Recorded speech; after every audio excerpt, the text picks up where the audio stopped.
ऐसा प्राचीन विद्वानों का कथन है। अनन्य शरण भक्तों को छोड़कर दूसरे लोग संपूर्ण वेदों का 10,000 बार स्वाध्याय करके भी महेश्वर को भली भांति नहीं जान सकते। यह महाश्रुति का कथन है। अवश्य भगवान शिव के अनुग्रह से ही सर्वथा शांत, निर्विकार एवं उत्तम दृष्टि से सदा शिव के तत्व का साक्षात्कार यानी कि ज्ञान हो सकता है। सुरेश्वर, क्या कर्तव्य है और क्या अकर्तव्य, इसका विवेचन करना अभीष्ट होने पर मैं जो इसमें सिद्धि का उत्तम अंश है उसी का प्रतिपादन करूंगा। ओम नमः शिवाय। कैसे हैं आप लोग? ईश्वर कृपा से आप सब अच्छे होंगे। ईश्वर सब पे कृपा बनाए रखे, सबका कल्याण करें। आज हम बताने जा रहे हैं श्री शिव महापुराण के रुद्र संहिता द्वितीय सती खंड का 36वां अध्याय, 36 अध्याय। देवताओं का पलायन। इंद्र आदि के पूछने पर बृहस्पति का रुद्रदेव की अजेयता बताना, वीरभद्र का देवताओं को युद्ध के लिए ललकारना, श्री विष्णु और वीरभद्र की बातचीत तथा विष्णु आदि का अपने लोक में जाना एवं दक्ष और यज्ञ का विनाश करके वीरभद्र का कैलाश को लौटना। ओम नमः शिवाय, ओम नमः शिवाय, हर हर भोले नमः शिवाय, गंगाधराय शिव गंगाधराय, हर हर भोले नमः शिवाय, नमः शिवाय, ओम नमः शिवाय, हर हर भोले नमः शिवाय। ब्रह्मा जी कहते हैं, उस समय देवताओं के साथ शिव गणों का घोर युद्ध आरंभ हो गया। उसमें सारे देवता पराजित हुए और भागने लगे। वे एक दूसरे का साथ छोड़कर स्वर्ग लोक में चले गए। उस समय केवल महाबली इंद्र आदि लोकपाल ही उस दारुण संग्राम में धैर्य धारण करके उत्सुकता पूर्वक खड़े रहे। तदंतर इंद्र आदि सब देवता मिलकर उस समरांगण में बृहस्पति जी को विनीत भाव से नमस्कार करके पूछने लगे। लोकपाल बोले, गुरुदेव बृहस्पति तात महाप्राज्ञ दयानिधि, शीघ्र बताइए, हम जानना चाहते हैं कि हमारी विजय कैसे होगी। उनकी यह बात सुनकर बृहस्पति ने प्रयत्न पूर्वक भगवान शंभु का स्मरण किया और ज्ञान दुर्बल महेंद्र से कहा। बृहस्पति ने बोले कि इंद्र, भगवान विष्णु ने पहले जो कुछ कहा था वह सब इस समय घटित हो गया है। मैं उसी को स्पष्ट कर रहा हूँ, सावधान होकर सुने। समस्त कर्मों का फल देने वाला जो कोई ईश्वर है वह कर्ता का ही आश्रय लेता है। कर्म करने वाले को ही उस कर्म का फल मिलता है। कर्म करने वाले को ही उस कर्म का फल मिलता है। जो कर्म करता ही नहीं है उसको फल देने में वह भी समर्थ नहीं है। अतः जो ईश्वर को जानकर उसका आश्रय लेकर सत्कर्म करता है उसी को उस कर्म का फल मिलता है, ईश्वर द्रोही को नहीं। ना मंत्र, ना औषधियां, ना समस्त अविचारिक कर्म, ना लौकिक पुरुष, ना कर्म, ना वेद, ना पूर्व, ना उत्तर मीमांसा तथा ना नाना वेदों से युक्त अन्य शास्त्र ही ईश्वर को जानने में समर्थ होते हैं। ऐसा प्राचीन विद्वानों का कथन है। अनन्य शरण भक्तों को छोड़कर दूसरे लोग संपूर्ण वेदों का 10,000 बार स्वाध्याय करके भी महेश्वर को भली भांति नहीं जान सकते। यह महाश्रुति का कथन है। अवश्य भगवान शिव के अनुग्रह से ही सर्वथा शांत, निर्विकार एवं उत्तम दृष्टि से सदा शिव के तत्व का साक्षात्कार यानी कि ज्ञान हो सकता है। सुरेश्वर, क्या कर्तव्य है और क्या अकर्तव्य, इसका विवेचन करना अभीष्ट होने पर मैं जो इसमें सिद्धि का उत्तम अंश है उसी का प्रतिपादन करूंगा। तुम अपने हित के लिए उसे ध्यान देकर सुनो। इंद्र सब लोकपालों के साथ आज नादान बनकर दक्ष यज्ञ में आ गए। बताओ तो यहाँ क्या पराक्रम करोगे? भगवान रुद्र जिनके सहायक हैं, ऐसे ये परम क्रोधी रुद्रगण इस यज्ञ में विघ्न डालने के लिए इस यज्ञ में विघ्न डालने के लिए आए हैं और अपना काम पूरा करेंगे, इसमें संशय नहीं है। मैं सत्य सत्य कहता हूँ कि इस यज्ञ के विघ्न का निवारण करने के लिए वस्तुतः तुम में से किसी के पास भी सर्वथा कोई उपाय नहीं है। बृहस्पति की यह बात सुनकर वे इंद्र सहित समस्त लोकपाल बड़ी चिंता में पड़ गए और तब महावीर रुद्र गणों से घिरे हुए वीरभद्र ने मन ही मन भगवान शंकर का स्मरण करके इंद्र आदि लोकपालों को डांटा और इसके पश्चात रुद्र गणों के नायक वीरभद्र ने रोष में भरकर तुरंत ही संपूर्ण देवताओं को तीखे बाणों से घायल कर दिया।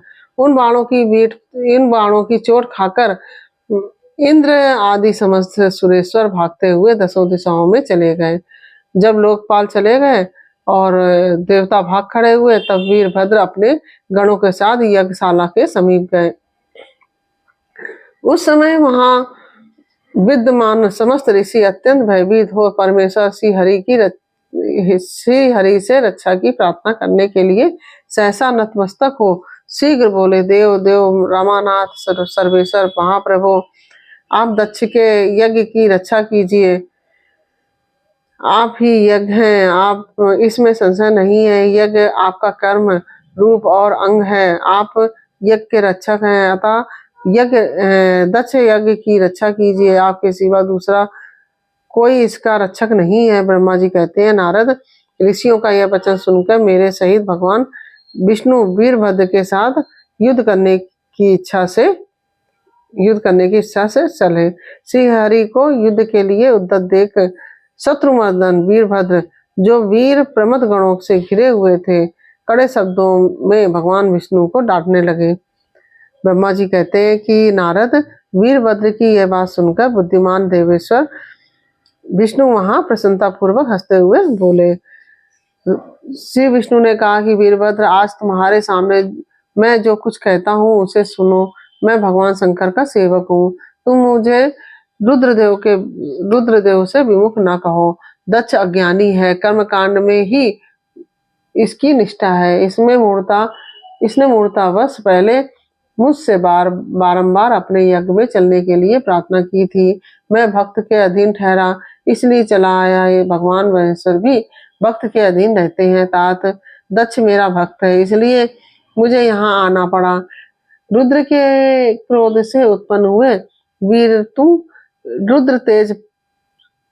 रुद्र तेजा स्वरूप हो, उत्तम प्रताप के आश्रय हो। मेरी प्रतिज्ञा सुनो, मैं तुम्हें आगे बढ़ने से रोकता हूँ और तुम मुझे रोको। परिणाम वही होगा जो होने वाला होगा। मैं पराक्रम करूंगा। ब्रह्मा जी कहते हैं, नारद, भगवान विष्णु के ऐसा कहने पर महाबाहु वीरभद्र हंसकर बोला, आप मेरे प्रभु के प्रिय भक्त हैं। यह जानकर मुझे बड़ी प्रसन्नता हुई है। इतना कहकर गणनायक वीरभद्र हंस पड़ा और विनय से नतमस्तक हो बड़ी प्रसन्नता के साथ श्री विष्णुदेव से कहने लगा। वीरभद्र ने कहा कि महाप्रभु, मैंने आपके भाव की परीक्षा के लिए कड़ी बातें कही थी। इस समय यथार्थ बात कहता हूँ, सावधान होकर सुनो। हरे, जैसे शिव हैं वैसे आप हैं, जैसे आप हैं वैसे शिव हैं, ऐसा वेद कहते हैं और वेदों का यह कथन शिव की आज्ञा के अनुसार ही है। रमानाथ, भगवान शिव की आज्ञा से हम सब लोग उनके सेवक ही हैं। तथापि मैंने जो बात कही है वह इस वाद विवाद के अवसर के अनुरूप ही है। आप मेरी हर बात को आपके प्रति आदर के भाव से ही कही गई समझिए। ब्रह्मा जी कहते हैं, वीरभद्र का यह वचन सुनकर भगवान श्री हरि हंस पड़े और उसके लिए हितकर वचन बोले। श्री विष्णु ने कहा कि महावीर, तुम मेरे साथ निशंक होकर युद्ध करो। तुम्हारे अस्त्रों से शरीर के भर जाने पर ही मैं अपने आश्रम को जाऊंगा। ब्रह्मा जी कहते हैं, ऐसा कहकर भगवान विष्णु चुप हो गए और युद्ध के लिए कमर कसकर डट गए। महाबली वीरभद्र भी अपने गणों के साथ युद्ध करने के लिए तैयार हो गए। नारद, तदंतर भगवान विष्णु और वीरभद्र में घोर युद्ध हुआ। अंत में वीरभद्र ने भगवान विष्णु के चक्र को स्तंभित कर दिया और शांख धनुष के 3 टुकड़े कर दिए, शांख धनुष के 3 टुकड़े कर डाले। तब मेरे द्वारा एवं सरस्वती द्वारा बाधित हुए श्री विष्णु ने उस महान गणनायक वीरभद्र को असह्य तेज से संपन्न जानकर वहां से अंतर्धान होने का विचार किया। दूसरे देवता भी यह जान गए कि सती के प्रति जो अन्याय हुआ है उसी का यह सब भावी परिणाम है। दूसरों के लिए इस संकट का सामना करना अत्यंत कठिन है। यह जानकर वे सब देवता अपने सेवकों के साथ स्वतंत्र सर्वेश्वर शिव का स्मरण करके अपने अपने लोक को चले गए। मैं भी पुत्र के दुख से पीड़ित हूँ, मैं भी पुत्र के दुख से पीड़ित हो सत्यलोक में चला आया और अत्यंत दुख से आतुर हो सोचने लगा कि अब मुझे क्या करना चाहिए। मेरे तथा श्री विष्णु के चले जाने पर मुनियों सहित समस्त यज्ञ के आधार रहने वाले देवता श्री गणों के द्वारा पराजित हो भाग गए। उस उपद्रव को देखकर और उस महामक का विध्वंस निकट जानकर वह यज्ञ भी अत्यंत भयभीत हो मृग का रूप धारण करके वहां से भागा। मृग के रूप में आकाश की ओर भागते देख वीरभद्र ने उसे पकड़ लिया और उसका मस्तक काट डाला। फिर उन्होंने मुनियों तथा देवताओं के अंग भंग कर दिए और बहुतों को मार डाला। प्रतापी मणिभद्र ने भृगु को उठाकर पटक दिया और उनकी छाती को पैर से दबाकर तत्काल उनकी दाढ़ी मूंछ नोच ली। चंड ने बड़े वेग से पूसा के दांत उखाड़ लिए, क्योंकि पूर्व काल में जिस समय महादेव जी को दक्ष के द्वारा गाली दी जा रही थी उस समय वे दांत दिखा दिखाकर हंस रहे थे। नंदी ने भक्त को रोष पूर्वक पृथ्वी पर दे मारा और उनकी दोनों आंखें निकाल ली, क्योंकि जब दक्ष शिव जी को शाप दे रहे थे उस समय वह आंख के संकेत से अपना अनुमोदन सूचित कर रहे थे। वहां रुद्र नायकों ने स्वधा स्वाहा और दक्षिणा देवियों की बड़ी विडंबना दुर्दशा की। वहां जो मंत्र तंत्र तथा दूसरे लोग थे उनका भी बहुत तिरस्कार किया। ब्रह्मपुत्र दक्ष भय के मारे अंतर्वेदी के भीतर छिप गए। वीरभद्र उनका पता लगाकर उन्हें बलपूर्वक पकड़ लाए। फिर उनके दोनों गाल पकड़कर उन्होंने उनके मस्तक पर तलवार से आघात किया, परंतु योग के प्रभाव से दक्ष का सिर अभेद हो गया था, इसलिए कट नहीं सका। जब वीरभद्र को ज्ञात हुआ कि संपूर्ण अस्त्र शस्त्र से इनके मस्तक का भेदन नहीं हो सकता, तब उन्होंने दक्ष की छाती पर पैर रखकर दबाया और दोनों हाथों से गर्दन मरोड़कर तोड़ डाली। फिर शिवद्रोही दुष्ट दक्ष के उस सिर को गणनायक वीरभद्र ने अग्निकुंड में डाल दिया। तदंतर जैसे सूर्य घोर अंधकार राशि का नाश करके उदयाचल पर आरूढ़ होते हैं, उसी प्रकार वीरभद्र दक्ष और उनके यज्ञ का विध्वंस करके कृतकार्य हो तुरंत ही वहां से उत्तम कैलाश पर्वत को चले गए। वीरभद्र को काम पूरा करके आया देख परमेश्वर शिव मन ही मन बहुत संतुष्ट हुए और उन्हें वीर प्रमथ गणों का अध्यक्ष बना दिया। इसके साथ ही यह 36वां और 37वां अध्याय पूर्ण हुआ। और यह अध्याय आपको कैसा लगा यह हमें कमेंट बॉक्स में अवश्य बताइए। अच्छा लगा हो तो वीडियो को लाइक शेयर अवश्य कीजिए और कमेंट में ओम नमः शिवाय अवश्य लिखिए। यदि आपने हमारे चैनल को सब्सक्राइब नहीं किया तो प्लीज हमारे चैनल को सब्सक्राइब कर लीजिए और बेल आइकन बटन अवश्य दबा दीजिए, जिससे कि हमारे आने वाले सारे वीडियोस आपको प्राप्त हो सके।